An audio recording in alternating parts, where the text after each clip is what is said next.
धीरेंद्र कृष्ण शास्त्री, जिनको भागेश्वर धाम भी कहा जाता है, इनकी कहानी जानने के लिए हम आ गए हैं आज से 320 वर्ष पहले। यह मध्य प्रदेश के छतरपुर इलाके में यह गाड़ा गांव। यहाँ पर चंदेल साम्राज्य का राज है और यह उनका किला। इसके पास में यह मंदिर जिसको बनाया है इस इंसान ने, जिनको हम सन्यासी बाबा कहते हैं। इनके बेटे हैं ये सेतुलाल गर्ग। ये सन्यासी बाबा ही आने वाले समय में धीरेंद्र कृष्ण शास्त्री के परदादा बनेंगे। ये अपने ही इस मंदिर के अंदर पुजारी हैं और ये चंदेल के राजा के सलाहकार भी हैं। इनकी ही सलाहों की वजह से चंदेल साम्राज्य इतना बड़ा बना है। आज चंदेल के इस राजा ने गांव के सभी लोगों को अपने किले के अंदर बुलाया है, जिसमें सन्यासी बाबा भी आए हुए हैं। सभी आए हुए लोगों को लग रहा है कि यहाँ पर पूजा होने वाली है, लेकिन चंदेल के राजा ने अपना बल दिखाने के लिए अपनी तलवार से इस गौ माता को बीच में से काट दिया है। इसको देखकर सन्यासी बाबा ने यह प्रण ले लिया है कि जब तक ये चंदेल साम्राज्य का विनाश नहीं कर देते, तब तक ये ना ही कुछ खाएंगे ना ही पिएंगे। और ये अपना घर और सलाहकार का काम छोड़ के अपने इस मंदिर के अंदर भक्ति करने लग गई हैं।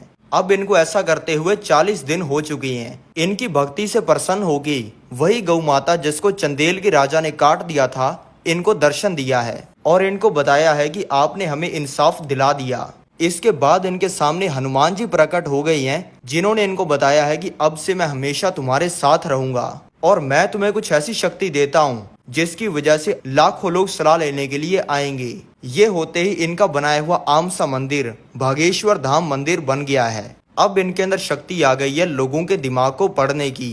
इन्होंने इस शक्ति से लोगों का भला करने के लिए लोगों के दिमाग को पढ़कर उनको सही सलाह देनी शुरू कर दी है। इससे इनके पास में हजारों लोग आने शुरू हो गए हैं और कुछ ही दिनों के अंदर चंदेल साम्राज्य का नामो निशान मिट गया है। अब इनको ये चीज करते हुए कई साल हो गए हैं और इनका शरीर बूढ़ा हो गया है। आजकल ये अपने ध्यान की शक्ति से भगवान के संसार के अंदर भी चले जाते हैं, जिसके सामने इनको ये संसार फीका लगता है, जिसकी वजह से इनको अपना ये शरीर बोझ लगता है।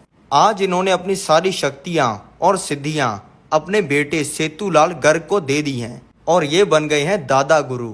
आज सन्यासी बाबा अपना शरीर छोड़ने वाले हैं। इसके लिए इन्होंने अपने सारे भक्तों को बुलाया है और सबके सामने इनकी आत्मा इनके शरीर से बाहर निकल गई है और इन्होंने जीवित समाधि ले ली है। अब इनकी इस परंपरा को आगे बढ़ाएंगे इनके बेटे दादा गुरु।